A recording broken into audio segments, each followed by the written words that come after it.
pite zani date 12 December 2025 chun nampi in angan si KUKI zo so group so en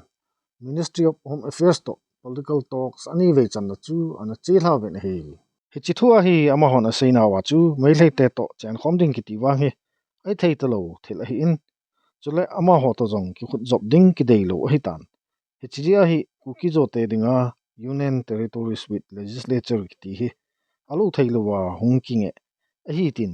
suspension of operations SOO framework dinga center to soikai KUKI thingnoi group ki loi khom na keno le UPF in adin de dan le apan de dan Ministry of Home Affairs MHA koma atha ben het sa na ananein hi chinge na hi tumasang new delhi khopia Ministry of Home Affairs le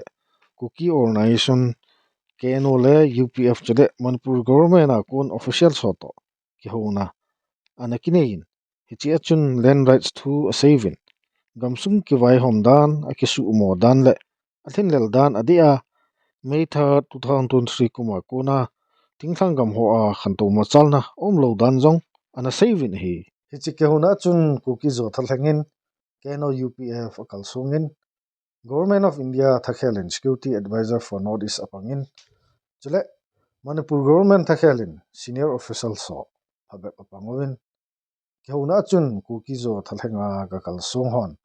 Manipur thingthang district ho a tribal rights ho ven bidding hichi pulepa khang chule khangthu sim hungki su jing a hitan ki ho hausanuya ki wai hop na le chon le khan ven bid a hi na ding ha ta in ana saving hi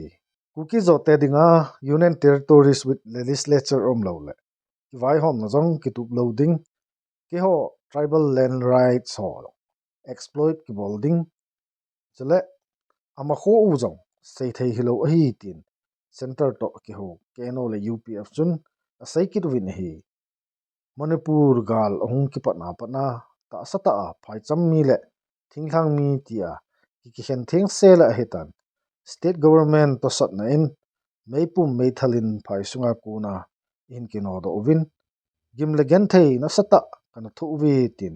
keno le UPF chun center koma ana seibe kit win hi tua state government lamkai na noya chen khoma meilei ho to ki vai hom na khat noya ding bang a hi theilo khat hi tin KUKI zo thathenga vai kon ho chun a saving hi achi sa 3 May 2023 a kipat gale tol chu meilei ten thingthangam avet lowa exat chum apu do a KUKI zo te pupa gam lo khum na ding to gun ana bolwe tin jong ngo na anei kit honin hi kapu kapa gama ki chenga encroachers a hi lo le illegal immigrants ti a ki se hi Manipur government mit mo na le lungthim chom khat lungput anei ji a ki se hin KUKI zo te chunga ama de dan dana vai hom ding ti hi masanga kuna anagel khat hi tin lamkai hon Manipur government ngo na anei kit win hi government in thingthang le phai cham ki kain ki vai hom na chum be in a khenin achi sa 2011 kuma jong phai chama police station hon thingthang gam le thingthang lang sub division ho chan gein thunei na ana nei we chi hi wet le tu chung gal ahung ki patna kuna phai cham force on thingthang gama thunei ta le vai hom na ana nei jingu ipiti hi thai ding ham tin jong ana sei kit win hi phai cham sunga thunei vai po ho le sub register hon dan kala thingthang gam ho a land deal register abol ho men pha thei hin ho sa ho jong achung khu in lekha se mu ve tin keno le UPF chun a sei kit win hi chi ho hi Manipur Land Revenue le Land Reforms Act 1960 ke pal ke na hin Hills Area Committee HSC henga achung thu hin khul chen dingin ani ki pedo e tin a sei kit win hi tua hi meilei le KUKI te ki ka hi siam phat thailo chu hi tan hi hi Indian Constitution noya Article 371C nge na kine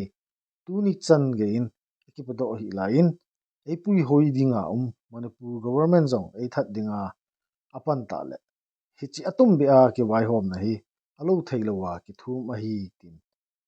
UPF le keno ho chun ana sei kit win hi hichi thu hi United People Front le KUKI National Organization in center to aki ho na wa asayu hi in hichi na dinga aban jong Ministry of Home Affairs to huma chal ding hi ativin hi chung tok sumdan ake ho naw hi atam zo UPF le keno ho statement a kon thu so hi kiza hi in ama ho ti chu center government representative so akon na I macha thuwang umlo lai hi le kilomin ama ho lang thu so ama ho respond I ma media ho azong akimopun thum dan hi center government in government representatives hon ake ho na ho thu alut tiang le wang chu outcome ho hi ke hebet ding dana omin tu chung ani ve chan na ke ho na a thu ke se ho hi center in an gel ho le wang chu e ho dinga kal bi khat ma chal na hi nampi tha khela chi ho dam pa cha dom sai zeng lun hi ma ban akal sun a zong thin no se na chanwa anglo thin theina divin taw mai kop divin a chai nan ti na an ki in dunia dinga video ibol now nampi thu ho sina hu chan hin hi sautin hi chan hin chai ta hi ti ve